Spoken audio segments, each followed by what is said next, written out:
할렐루야. 네, 오늘도 주님의 은혜와 평강이 여러분 신령과 가정에 차고 넘치시길 소망합니다. 어느 교회 목사님이 부모님을 모시고 하셨어요. 그런데 이 아버지가 예배 때마다 조시는 거예요. 목사님 앞에서 열심히 설교하고 있는데 아버지가 예배 때마다 조는 거예요. 그게 고민되는 거예요. 저 아버지 어떻게 해야 되나 어떻게 고민하다가 좋은 생각 났어요. 자기 아들이 이제 아이가 좀 어린데 할아버지 옆에 딱 앉아가지고 할아버지가 졸 때마다 네가 옆구리를 쿡 찔러. 그럼 아빠가 돈 1,000원 줄게. 그래서 그 다음 주가 돼서 할아버지 옆에 딱 앉아가지고 쿡 찔렀습니다. 그래 1,000원의 위력으로 그 아버지가 안 좋은 거예요. 그래서 아들 불러가지고 너무 잘했다고. 아빠가 다음 주에도 1,000원 줄 테니까 또 그래. 그래 아빠 알았어. 근데 다음 주 딱 돼서 막 설교하고 있는데 아버지가 졸고 있는데 여기 가만히 있는 거예요. 이 쿡 찔러야 되는데 가만히 놔두는 거예요. 쟤 왜 저래? 예배를 마치고 불렀어요. 야, 너 왜 그랬어? 아빠가 돈 1,000원 준댔잖아. 아니 할아버지가 돈 2,000원 준다고 가만히 있으라 했어. 네, 1,000원보다 2,000원의 힘이 크죠. 여러분 참 예배가 좀 힘들고 어렵다 그런 생각을 할 때가 있죠, 그죠? 그래서 오죽하면 우리 성도님들 중에 뭐 이런 말을 하더라고. 교인분들이 기도 견디기, 설교 견디기, 찬양 견디기. 예배 시간이 견디고 버텨야 한다는 너무 지겹고 지루해가지고 여러분 어떻게 우리가 이 문제를 해결할 수 있을까요? 어떻게 하면 우리가 예배 시간에 하나님을 만날 수 있을까? 그래서 우리가 지난주부터 시작해서 계속해서 이제 예배에 관련돼서 말씀을 나누고 있는데 우리가 영과 진리로 예배할 때 살아있는 예배를 드릴 수 있습니다. 할렐루야. 네, 영과 진리로 예배할 때 세상보다 크신 하나님, 여러분 하나님을 만나는데 뮤숭뮤숭 할 수 있겠습니까? 네? 우리 사람 저기 있는데 제가 정말 좋아했거든요. 너무너무 좋아했어요. 너무너무 좋아해가지고 동해대를 같이 다녔는데 저는 이제 위에 인문대에 있었고 우리 집사람은 이제 그 예능 뭐 그림 그리고 이제 산업 디자인 밑에 있었기 때문에 잘 마주치지는 못했어요. 근데 한 번씩 봐요. 한 번씩 밥 먹으러 오더라고. 우리 인문대 수업이 뭐 거기 있는가 어쨌든 그럼 저 멀리서 알아봐. 그래서 이 심장이 확 나다지 마 심장아. 막 미칠 것 같아. 지금도 좋아합니다. 여러분 우리가 이 하나님을 만나는데 이 감격이 있고요. 이게 살아있는 뭔가가 느껴져야 되는데 예배드려도 뭐 졸다가 아이고 이제 마쳤나 언제 끝나노 이런 생각하면 안 된단 말이에요. 그래서 이거를 우리가 회복하기 위해서 하나님이 원하시는 예배, 하나님 기뻐하시는 예배, 영과 진리로 예배를 드려야 된다고 이제 지난주에 함께 말씀을 나눴습니다. 그래서 우리가 지난주에 이제 하나님 앞에 예배 드릴 때 영으로 예배 드려야 된다 그랬는데 PPT를 좀 띄워주시겠습니까? 우리가 영으로 예배 드려야 된다 했는데 여러분 왜 영으로 예배 드려야 된다 했죠? 네, 우리가 왜 하나님 저쩌고 왜 영으로 예배 드리는? 하나님이 무엇이기 때문에? 영이기 때문에. 그러니까 하나님이 영이시기 때문에 우리가 영으로 하나님을 만나는 거예요. 육신의 눈으로는 하나님을 만나고 볼 수가 없어요. 그 제가 그 가가린 이야기 했잖아요. 가가린. 내가 우주에 나가는데 하나님 없더라.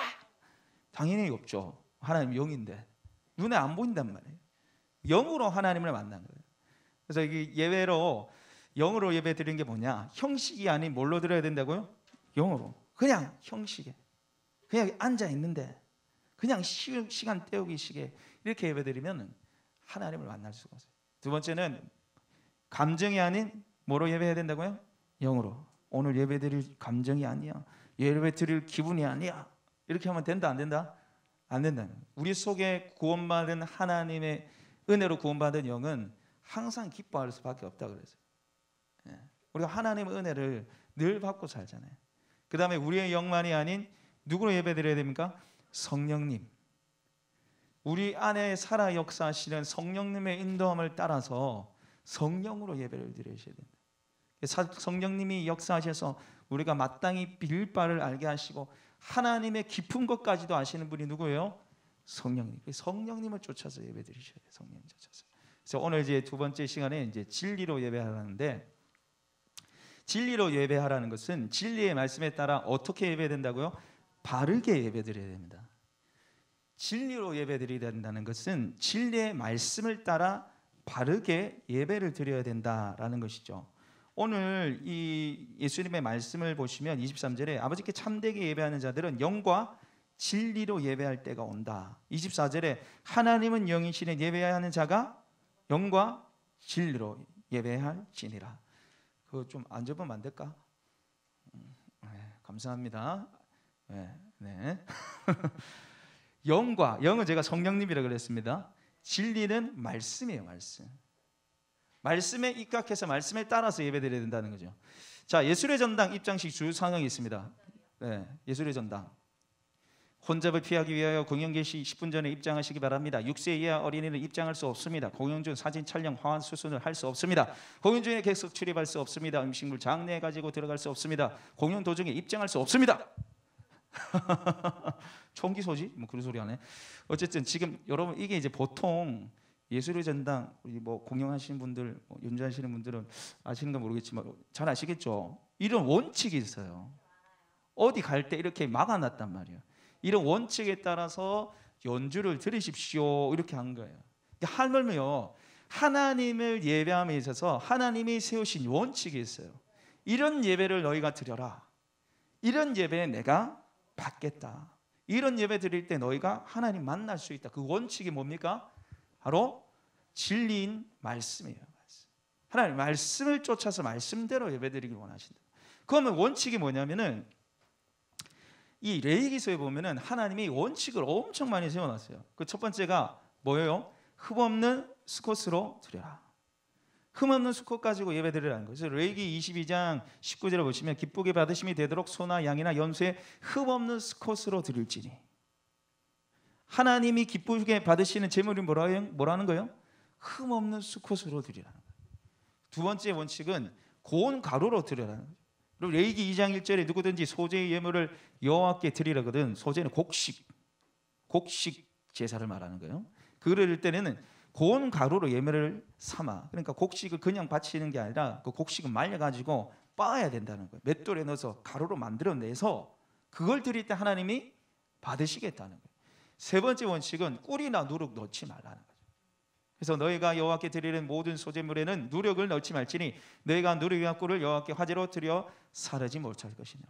그러니까 하나님이 원칙이 있어요. 여기서 이제 뭐 신약으로 적용해 보면은 흠없는 수컷은 누구예요? 예수님을 따라서 예수님의 보혈의 은혜로 예배 드리라는 거예요. 고운 가루는 뭐예요? 우리의 헌신이 들어가야 되는 예배를 말합니다. 그냥 생 곡식 바치는 게 아니라 곡식을 여러분 가루로 빨려면 그걸 말려야 돼요. 그냥 아니면 안 빠져요. 말리고요. 그거를 가루로 만들려면 돌려야 됩니다.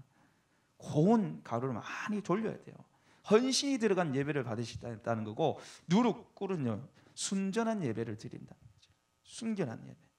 이방신, 잡신들, 뭐 부처도 믿고 예수도 믿고 그런 예배 하나님이 안 받으신다는 거예요. 그러니까 하나님이 예배 받으시는 원칙이 있다는 거예요. 그게 말씀인데 말씀에 입각해서 예배 드려야 된다는 거죠.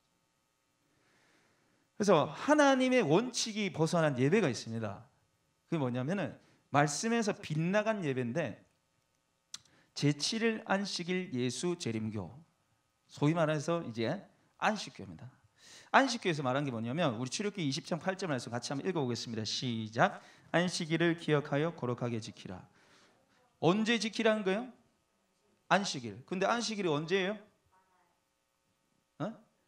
마나? 일요일이에요? 토요일? 자, 정확하게 언제냐면 금요일 해질 때부터 토요일 해질 때까지. 그러니까 우리 첫 시작은 아침이잖아요. 우리는 보통 그렇게 생각하는데, 근데 창세기 말씀해 보셔도 저녁이 되고 아침이 되는 이렇게 나옵니다. 유대인들이 가지는 세계관은 뭐냐면 첫날이 밤이에요. 밤부터 시작돼요. 저녁부터 시작되는 거죠. 그래서 정확하게 안식일은 언제냐면 금요일 저녁부터 토요일 저녁까지.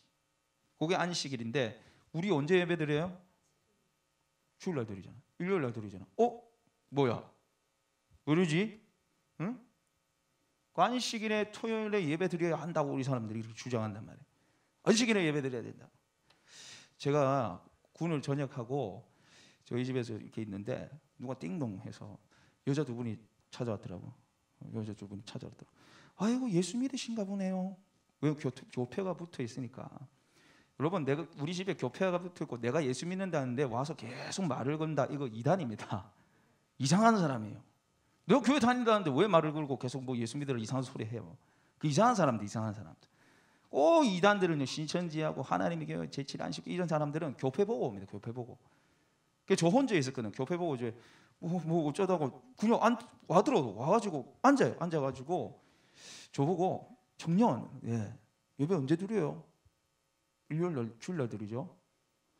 성경 보세요. 성경 안식일 토요일입니다. 토요일 예배 드려야지. 왜 성경대로 안 합니까? 저가 할 말이 없는 거야. 맞잖아. 성경 보면 안식일 드리라는데 왜 토요일 할 말이 없는 거예요. 뭐 아닌데. 제가 붙잡혀가지고 한 30분 이야기 들었습니다. 이거 아닌 것 같아서 빨리 나가면 일단 내보냈는데 제가 할 말이 없더라고. 자, 우리가 왜 주일날 예배 드리냐면 무엇을 기념하기 위해서요? 예수님의 부활을 기념하기 위해서 주일날 예배 드리는 거예요. 자, 요한복음 20장 1절에 보시면 안식 후 첫날 일찍이 아직 어두울 때에 막달라 마리아가 무덤에 와서 돌이 무덤에서 옮겨진 것을 보고. 언제예요? 안식 후 첫날이 언제입니까? 일요일 주일날 예수님이 부활하셨어요. 부활을 기념하는 날이 뭐예요?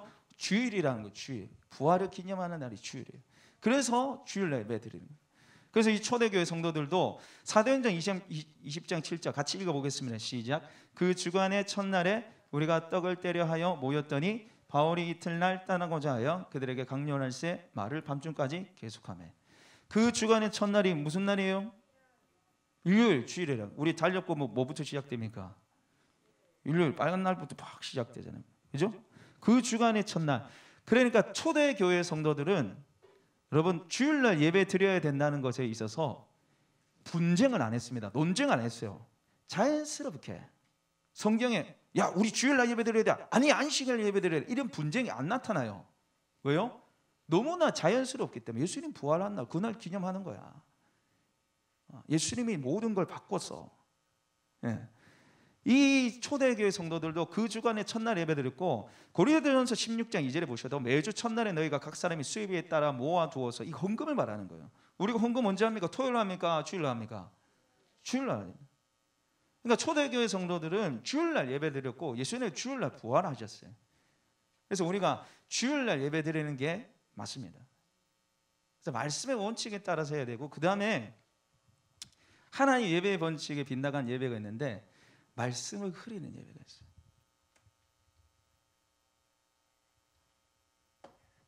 요즘에 이 말씀을 흐리는 예배에 대해서 얼마나 많은 사람들이 얘기하는지 모릅니다. 이재철 목사님 잘잘법이라는 유튜브가 있는데 이재철 목사님이 나와서 여러 가지 이야기를 했는데 이 잘잘법이라는 유튜브 채널이 있습니다. 여러분 보지 마십시오. 잘잘법이라는 유튜브 채널을 여러분 보시면 안 됩니다. 진리를 흐립니다. CBS 개통이 여러분 보시면 새롭게 하셔서 참 은혜로워요. 세 가지 종류가 있는데 CBS 보면은 새롭게 하셔서 이런 간증들을 통해서 은혜로운 게 있고 또 이런 잘잘법이라는 유튜브를 통해서 진리의 말씀을 막 흐려버리고. 여러분 CBS에서 동성연애 반대 안 합니다. 목소리를 아예 안 내요. 동성애 죄입니까? 죄 아닙니까? 죄잖아요. 성경이 죄라고 얘기하고 있잖아요. 그러니까 이 잘잘법이라는 유튜브에 이 채널에 이제 코로나 사태에 대한 성경적인 해석이라는 제목으로 영상 하나가 올라왔어요. 이겁니다.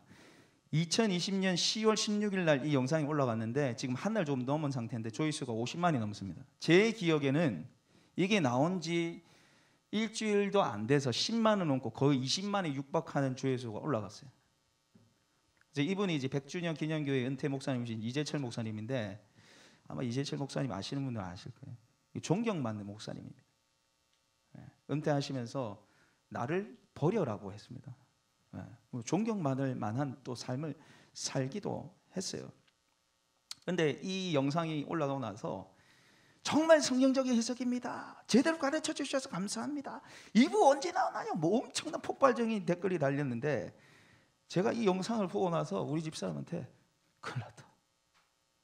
큰일 났다. 저 목사님의 영향력이 어마어마한데 그 밑에 댓글이 여러분 다 좋다는 거다. 지금 여러분 들어가서 보시면 좀 잘못됐다고 올라왔는데 한 1주, 2주 넘어갈 때까지 반박하는 글이 없어요. 제가 처음 올렸습니다. 제가 생각이 그래요. 거의 제가 처음에 이제 글을 올리는. 이 목사님이 무슨 얘기를 하셨냐면은 왜 안 넘어가죠? 넘겨주세요. 네. 자, 이게 이 목사님이 나와서 영상이 뭐냐면 그대로 제가 옮긴 겁니다. 두 번째 종교개혁은 특정 공간을 절대화해 영이신 하나님께 영으로 예배드리라고 하셨던 주님의 말씀에 걸림돌이 되어버린 잘못된 길에서 출애굽하는 것입니다. 그렇게 절대시하던 예배당에서 예배를 드리지 못했지만 정말 우리가 예배를 못 드리는가? 하나님께서는 특정 공간의 예배를 절대하던 우리에게 온라인 예배라는 대포를 쏘신 것입니다. 자, 이걸 얘기하시면서 오늘 본문 말씀을 가지고 오셨어요. 이 산에도 말고 저 산에서 말고. 하나님은 영과 진리로 예배하는 걸 받는다. 장소 중요한 게 아니다. 근데 한국 교회가 어땠다는 거예요? 예배당을 절대시했다는 거예요. 그리고 여기에 무슨 말을 했냐? 두 번째 종교개혁이라는 말을 썼습니다. 두 번째 종교개혁. 여러분 종교개혁이 뭡니까? 자, 우리 한번 읽어보겠습니다. 시작. 말씀과 진리를 왜곡시키지 말고 성경으로 돌아가자. 여러분 이 종교개혁이 왜 일어났냐면은 레고 10세라는 교황이 화려한 궁정에서 사치를 즐겼어요. 신앙에 관련된 업무를 안 하고 향락을 즐겼다면 사냥하고 연극 보고 돈 팍팍 쓰고. 그래서 줄리오라는 교황을 또 따로 세웠는데 이 줄리오가 클레멘트 교황 7세가 됩니다. 근데 이렇게 돈을 막 지 마음대로 막 쓰니까 이 천주교에 재정이 많이 있겠어요, 없겠어요? 없지. 돈을 막 팍팍 쓰니까 모자라지. 그걸 충당하기 위해서 성직자를 돈 주고 사요. 목사, 야, 네 목사를 내려면 10억 갖고 와. 좀 올라서 20억 갖고 와. 성직자를 세우는데 돈 주면 그냥 세워줬단 말이에요. 그런데 성 베드로라는 성당을 아주 크게 짓습니다. 이 성당을 엄청나게 크게 짓는데 돈이 모자라는 거예요. 어떻게 하지? 돈이 모자란데. 성도들한테 돈 뜯어내면 되지. 어떻게 뜯어내? 면죄부 팔면 돼. 여러분 면죄부 뭐냐면은 야, 너가 엄마 아빠 지금 연옥에 있어. 너 형제들, 너 죽은 형제들 연옥에 있어. 천국 보내고 싶지. 천국 보내고 싶지. 천국 보내려면 어떻게 하냐면은 돈을 내. 헌금을 해. 그러면 천국 갈 수 있어. 저기 헌금 안에 돈이 땡그랑 떨어지는 그 소리로 들리자마자 천국 가는 거야. 돈을 많이 내. 그 면죄부예요. 그렇게 해서 돈을 끌어모았단 말이에요. 그래서 이걸 보다 못한 마틴 루터라는 사람이 이거 아니다. 돈 주로 성직을 팔고 돈으로 구원받는다고? 이거 아니야. 하고 종교개혁을 일으킵니다. 오직 믿음으로, 오직 은혜로, 오직 성경으로. 그래서 종교개혁이 막 일어났잖아요.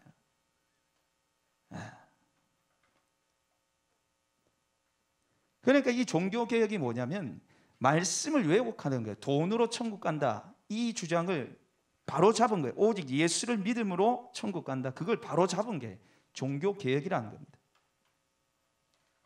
근데 여러분 지금 여기서 이거 말하고 있는 거 보십시오. 특정 공간을 절대해 영이신 하나님께 예배드리고 하셨던 주님의 말씀에 걸림돌이 되어버린 길에서 출애굽하는 것입니다. 이렇게 보시면 예배당 안에서 모여서 예배드린 것이 비성경적이고 종교개혁의 대상인가? 자, 두 번째 종교개혁이 뭐냐면 특정 공간을 절대하지 말고 예배당을 절대하지 말자. 이게 종교개혁 대상이라는 거예요. 그러면 이때까지 예배당에서 모여서 예배드렸던 모든 것이 죄였습니까? 이게 종교개혁할 대상이에요? 아니잖아요. 그러면 온라인 예배, 이재철 목사님 온라인 예배 굉장히 강조하시거든요. 온라인 예배가 종교개혁자입니까? 온라인 예배는 자선이에요, 자선. 코로나 때문에 못 모이기 때문에. 모이면 안 되기 때문에 생겨난 게 온라인 예배잖아요. 근데 마치 온라인 예배가 뭐 종교개혁자인 양, 뭐 정부에서 하는 게 뭐 문재인 정부는 종교개혁자인 양, 갖다 붙인다. 말이 안 돼요. 그리고 우리는 특정 공간 예배당을 절대시합니까? 여기서 기도해야지 하나님 들어주세요? 예배당을 절대시한 게 아니라 예배당을 어떻게 한 거예요? 소중히 여기죠. 그럼 이 예배당을 청소하고 하잖아요. 제가 목회자 칼럼에도 쓰고 아까도 제가 얘기했지만은 여기 모여서 예배 못 드리면 저희 집 오픈해서 저희 집에서 예배 드리면 돼요. 제가 이사하고 딱 베란다에 딱 쓰니까 와, 우리 집 너무 넓은 거야. 그래도 40평 이런 거 아닙니다.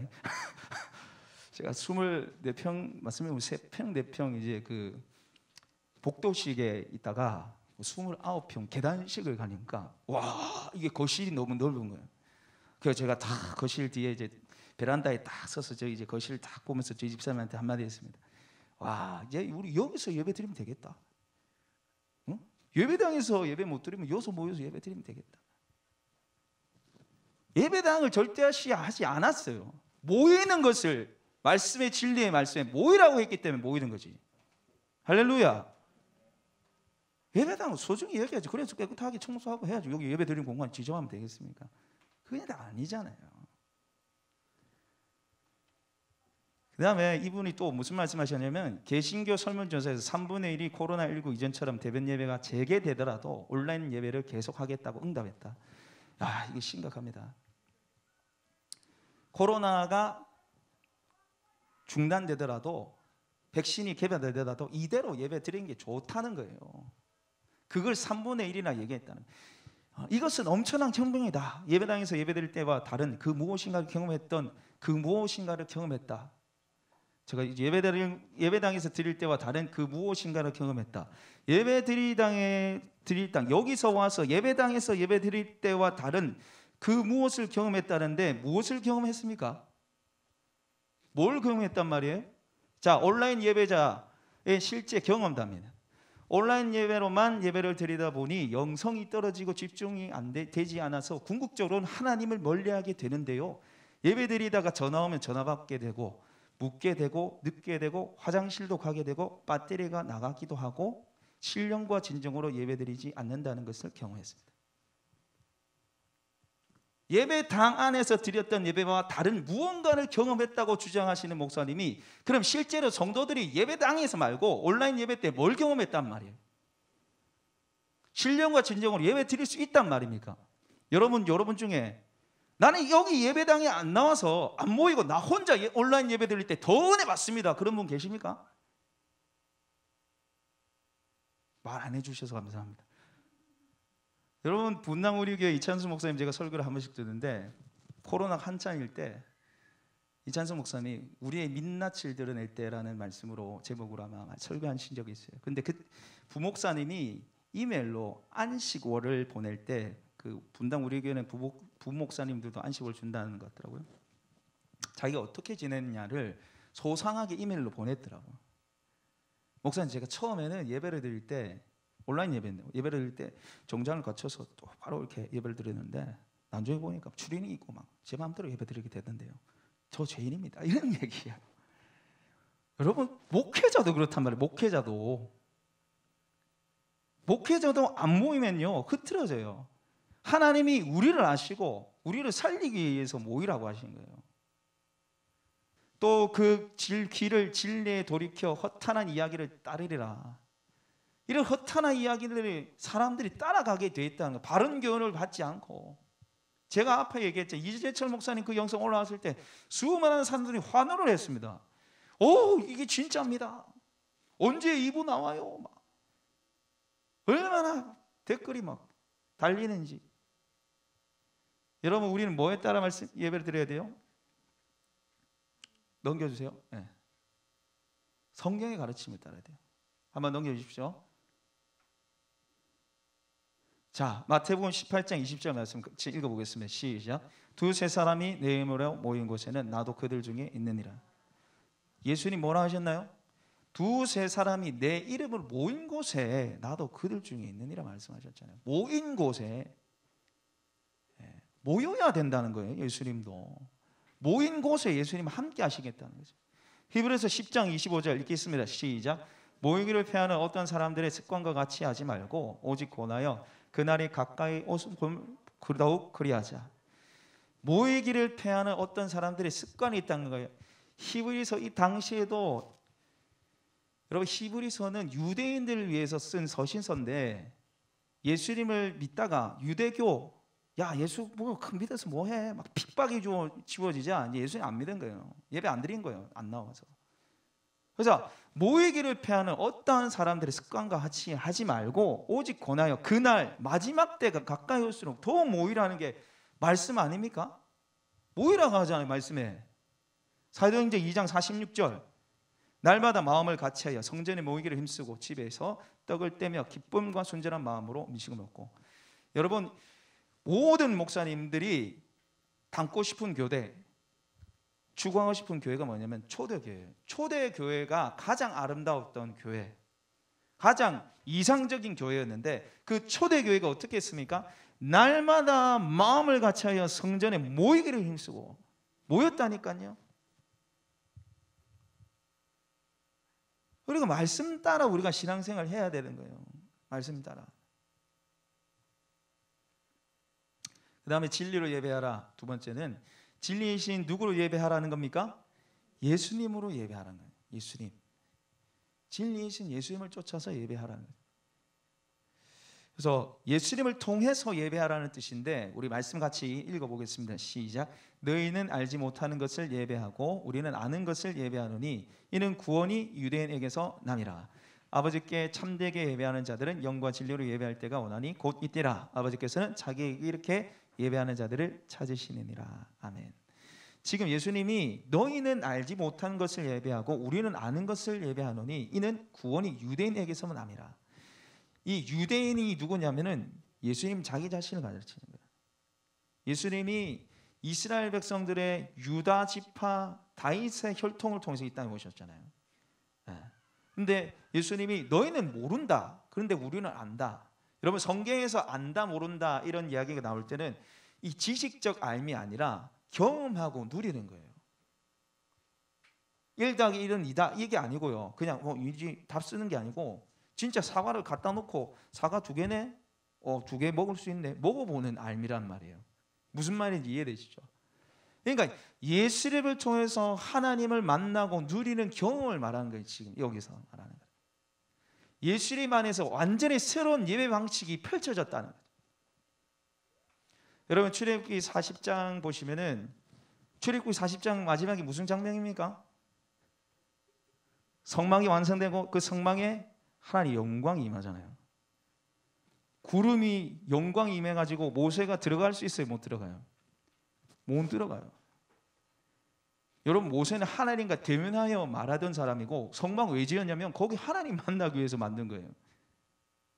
성막이 하나님 예배하고 하나님 만나기 위해서 만든 장소인데 못 들어가요. 너무 하나님 임재가 강력해가지고 모세도 못 들어가요. 그래서 우리가 가진 모세오경, 창세기, 출애굽기, 레위기, 민수기, 신명기 이거는 우리가 각 권이 따로 떨어져 있잖아요. 그런데 원래 성경은 붙여져 있어요. 통으로 되어 있단 말이에요. 창세기부터 신명기까지. 와 모세가 들어갈 수 있고 분명히 하나님 만나라고 하나님 만들어줬는데 하나님 임재가 너무 강력해서 들어갈 수 없게 되자 하나님이 어떻게 하십니까? 출애굽기 다음에 뭐가 나와요? 창세기, 출애굽기, 레위기. 레위기 첫 부분이 뭡니까? 번제, 소제, 화목제, 제사로 나온 거예요. 이게 뭐예요? 하나님이 임재한 이 장소에는 제사를 드리지 않고는 양을 잡지 않고는 예배 드릴 수 없다는 거예요. 너희가 죄인이기 때문에 너희 죄 대신에 양이 죽어나가고 소가 죽어나가야지 하나님 예배할 수 있고 만날 수 있다는 거예요. 그래서 1년 1차씩 대제사장이 지성소 안에 들어가서 딱 한 번 7월 10일 딱 한 번 지성소에 들어갈 수 있게 됐습니다.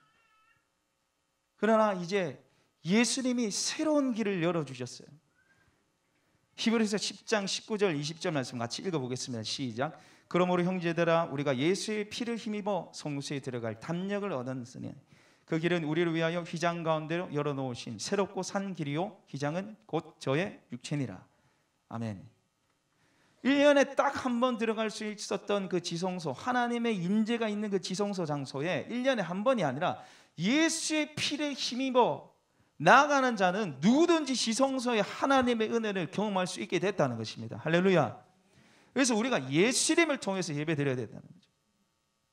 그래서 여러분 오셔가지고 제일 처음 해야 할 기도 제목 뭐냐면, 예수님, 오늘 예수님의 보혈의 피를 힘입어 예수님 앞에 나갑니다. 내가 하나님 만날 수 있도록 도와주십시오. 저는 하나님을 만날 수 없는 죄인이지만 예수님의 피를 의지하여 주님 앞에 나가오니 주님 나를 받아주시고 용납해 주셔서 할렐루야.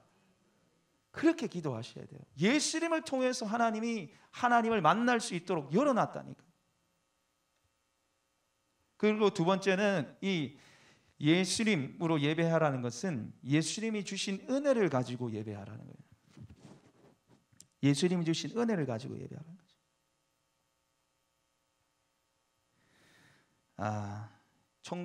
1892년에 한 선교사님 부부가 우리나라에 왔어요. 우리나라가 그때는 정말 가난하고 힘들고 예수 믿는 사람도 없었는데 이 선교사님, 밀러 선교사님이라는 분이 오셨습니다. 자기 아내와 함께.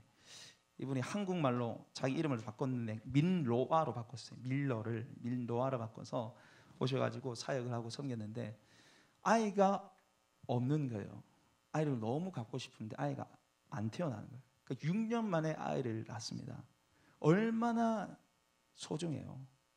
이 힘든 선교지에서 기쁨과 위로가 이 아이에 있었습니다. 근데 이 아이가 8개월 만에 죽어버려요.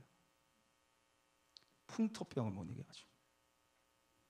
그래서 3년 뒤에 또다시 아이가 생깁니다. 10달 동안 성사님 아내 뱃속에서 아이를 너무 사랑하는 마음으로 기도하고 키웠겠죠. 근데 태어나자마자 죽어요. 태어나자마자 죽어요.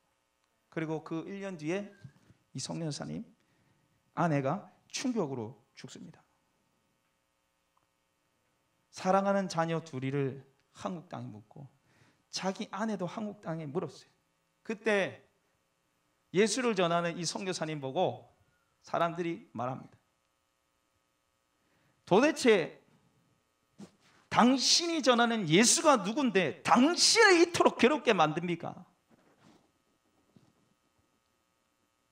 당신은 예수에 대해서 얘기하고 예수 믿으라 말하는데 당신이 믿는 예수를 보니 당신이 인생을 괴롭게 한다는 거예요. 도대체 예수가 누군데 당신의 인생을 이렇게 괴롭게 만듭니까? 질문했을 때 이 선교사님이 대답 대신에 이 찬송가를 지어 부르기 시작합니다. 예수님은 누구신가? 웃은 자의 위로와 없는 자의 풍성이며 천한 자의 높음과 잡힌 자의 노임되고 우리 기쁨 되시네. 할렐루야. 도대체 예수가 누구에게 당신의 인생을 그렇게 괴롭게 만듭니까? 라는 질문에 찬송가를 지어 불렀습니다. 예수님은 누구신가? 우는 자의 위로와 없는 자의 풍성이며 갇힌 자의 노임과 우리의 기쁨 대신에 예수님은 누구신가? 추한 자의 정함과 죽을 자의 생명이며 죄인들의 중보와 멸망자의 구원이며 우리 평화 대신에 예수님은 누구신가? 온 교회의 머리와 온 세상의 구주시오 모든 왕의 왕이요 심판하실 주님 되고 우리의 영광 되시네. 할렐루야. 여러분, 우리가 예수님이 누군가 알면은 찬양할 수밖에 없습니다. 예수님을 진짜 만나면은 예배할 수밖에 없어요. 왜요? 예수님이 우리의 생명 되시기 때문에, 예수님의 우리의 구원 되시기 때문에, 예수님의 우리의 위로 되시기 때문에, 예수님의 우리의 부활 되시기 때문에, 예수님의 우리의 영광 되시기 때문에 그 어떤 상황과 환경 관계없이 주님을 예배하고 찬양할 수 있는 줄 믿습니다.